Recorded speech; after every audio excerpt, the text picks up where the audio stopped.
Welcome to iSmart Champs. Good morning, friends. Welcome to iSmart Champs.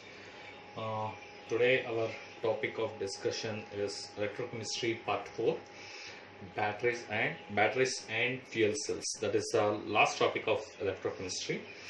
And after that, I'll give you some problem solving sessions on electrochemistry. This is the idea. So let's move on to the topic. So let's see the first question. What are batteries to start with? A battery, it will be a combination of many cells. Basically, they are electrochemical cells, or you can say they are galvanic cells. They are connected in series. That way you can think of. So may contain one or more than one electrochemical cell connected in series, or a cell is a source, a cell which is a source of electrical energy, and basically it's a galvanic cell which converts the chemical energy of the redox reaction into electrical energy. For a battery to use practically, it should be reasonably light and it should be compact, and its voltage should not vary appreciably during its use. These are the conditions for which these are the requirements to make a battery. If we are making a battery, the battery should be compact, and the voltage, especially, that's most important. The voltage should not vary appreciably during its use. If the voltage varies during its use, that means when the redox reaction happens continuously, if the voltage drops, then it will be useless to handle the appliances. So the reason, the voltage should not vary appreciably during its use. And the batteries, they are of two kinds.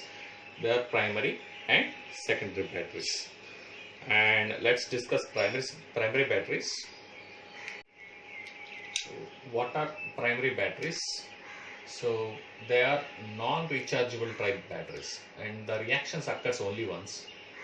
After the use over a period of time, the battery will be dead and cannot be reused. So that kind of battery. So the chemicals gets exhausted after the usage. That's what we have to know.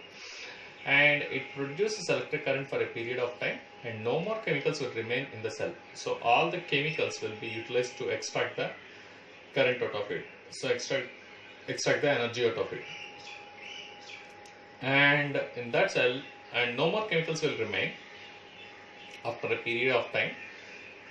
It produces electric current for a period of time, and no more chemicals will remain in the cell to take part in the reaction, and the cell is dead. You cannot recharge and you cannot reuse that cells.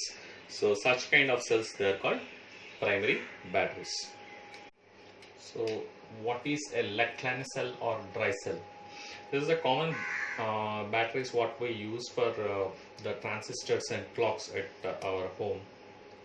Normally the remote control batteries are the things which we use. So what is this Leclanché cell? It's a dry cell. It's a primary battery which cannot be reused type. So it contains a zinc container which acts as the anode, and the cathode part will be a carbon rod, which is you can say carbon or a graphite, and they are surrounded by a mixture of MnO2, that is manganese dioxide, and carbon powder, and the space between the electrodes is filled by moist paste of aluminum chloride and zinc chloride. That is the next thing. And you can see here I have just drawn a simple picture over here. So this is how you have a sheet of zinc cup or zinc sheet will be there. That means rolled over like a you can say it's like a cylinder. And inside that there will be, you can open any cell at your home and see that. You can see this one. There will be a graphite rod over there, and between you can see some black stuff over there. That black stuff is nothing but MnO2, carbon black, and NH4Cl. This is the stuff which is filled in between the electrodes. And now at anode, what happens is the zinc undergoes oxidation. So zinc 2 plus 2 electrons.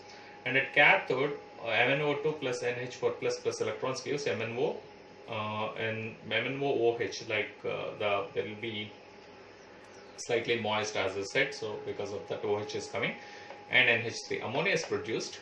The produced ammonia will take up this zinc 2 plus to form a complex. Manganese undergoes reduction at the cathode, from +4 state to +3 state. From here you can see at cathode this is what happens. Whatever the ammonia produced, that will be taken up by the zinc 2+ to form the complex Zn NH3 4 times 2+. So this is the ideas what you need to have about the Leclanché cell. The things what you need to remember is that it's what is what, like points wise, and zinc container, anode, and the carbon rod is the graphite.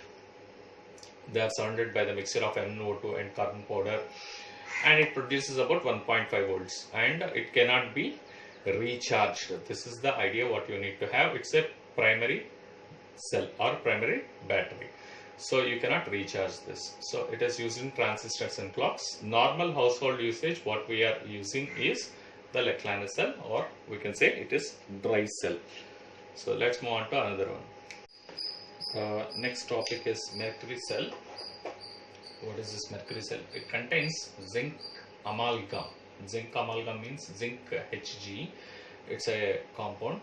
So zinc Hg, that's zinc amalgam, and the cathode is HgO, that is mercury oxide, and then carbon powder. So it produces a voltage of 1.35 volts, and the electrolyte will contain a mixture of KOH and zinc oxide.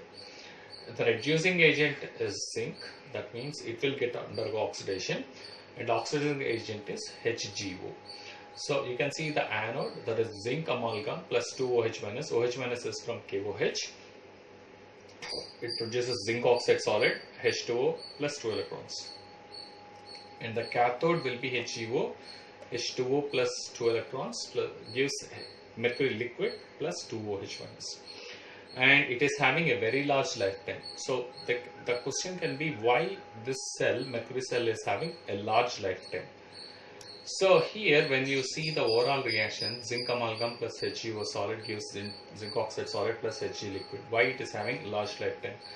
So for that the E naught also remains constant. Why it is so? So this is how a question can be posed. So E naught 1.35 volts remains constant as the overall cell reaction has no ions present. So no ions are involved in the overall cell reaction. So there is in the solution, if at all the ions are involved, the concentration of the ions can change with the during the lifetime of the battery. But since no ions are involved, it is having a very large lifetime, and the potential remains constant. And as the concentrations will not change in the lifespan of the cell, that is one thing. And it is having a very large lifetime because the ions are not involved. So the reactions with the other things other than the cell, other than the reactions between the cells, reactions with the violent reactions with the construction material of the cell, they are minimized because no ions are involved in this one. So the reason it is having very large lifetime. So the use is low current devices. It is used in very low current devices like hearing aids and watches. So this is the use of the mercury cell. So what are secondary cells? What are secondary batteries? They are rechargeable type. A secondary cell is capable of being charged after discharging again and again. You can recharge the cells. They are like the example lead storage battery, lead acid battery, and nickel cadmium battery are the two things what we see. And these are being utilized in automobiles, and wherever recharging is required, like inverters. There is another use is what I see is inverters. So these are the places where we can see the secondary cells. So the next one is lead storage battery, lead as anode, a grid, or it's like a mesh, a grid of lead packed with lead dioxide PbO2 as cathode. Now it contains an electrolyte. Electrolyte is 38% solution of H2SO4 is used as electrolyte. That's why it's also called lead acid battery. That acts as electrolyte. Battery in use, that is the discharging reactions are given by the anode lead plus SO4 2 minus, that is from H2SO4, it forms PbSO4 plus 2 electrons. These reactions the student has to remember, because they may ask in the exam what is lead storage battery, write its reactions. So like that the question can be posed. So at cathode, this is very important. This one I hope everyone can make out this one, the anode part. The cathode part is very important. You have to write and practice and remember. That's what I suggest. So PbO2 solid plus SO4 2 minus aqueous plus 4H plus aqueous plus 2 electrons gives PbSO4 solid and 2H2O liquid. Now you see PbO2 is lead 4 plus 2, PbSO4 is lead 2 plus. That's why it is very important. Here Pb solid from 0 state to plus 2 state, here plus 4 state to plus 2 state. That's the reduction happening, that is at cathode. And the overall reaction is Pb solid, lead solid plus lead dioxide solid and H2SO4. They are forming, together they are forming lead sulfate and water. So during charging the reactions are reversed. During charging what happens is the reactions will be reversed, and that's how you can recharge the lead storage battery. And this is typically our car or bike batteries. You can open and see how the structure can be, but it's not that recommended to open that. So in the presence of some professionals you have to open and see. That's what I recommend, because if you really wish to open, it contains sulfuric acid, and lead is also highly poisonous. So opening such batteries is not a recommended thing. If there is a professional who can handle such batteries, I recommend the student to open and see the batteries in the presence of a professional. So let's move on to another topic.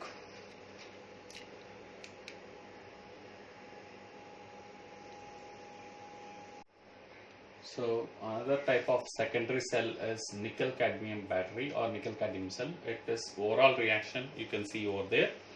The cadmium solid plus 2 NiOH thrice, that's also solid. The nickel hydroxide, that's a solid. This is the combination. And the cadmium is undergoing oxidation, that is cadmium oxide solid, and nickel hydroxide, that is NiOH twice there. So the nickel is undergoing reduction, plus 3 to plus 2 plus H2O. So that is the reaction, overall secondary. This is the reaction which you have to remember in the case of nickel cadmium secondary cell. And let's move on to another part, which is fuel cell. I am discussing the things in very brief here. What is a fuel cell? It's a galvanic cell which is designed to convert the energy of combustion of fuels like H2, CH4, that is methane, and CH3, methyl alcohol, directly into electrical energy. So here we have a compartment where the fuels will be fed in. Like in the case of H2O2 fuel cells, H2 and O2 are bubbled through porous carbon electrodes into concentrated KOH solution. So here what happens is, on one side of the cell, you can see, I'll give a very simple picture, something like this it will be. You have hydrogen on one side and oxygen on the other side. So this is the anode part. Anode part is hydrogen and cathode part is oxygen.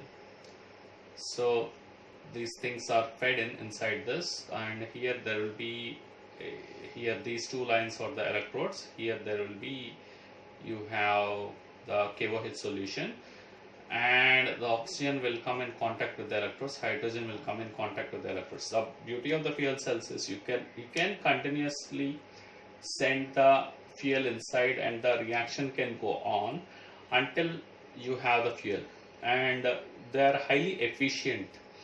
And at anode you see 2H2 gas plus 4OH minus aqueous gives 4H2O liquid and 4 electrons. And at cathode, oxygen is picking up electrons, that's the reduction part, and the hydrogen is losing electrons, that's oxidation part. It's understood. And from the overall reaction you see the hydrogen and oxygen, they're combining to form water. That's the overall reaction, and they are highly efficient, about 70% efficiency.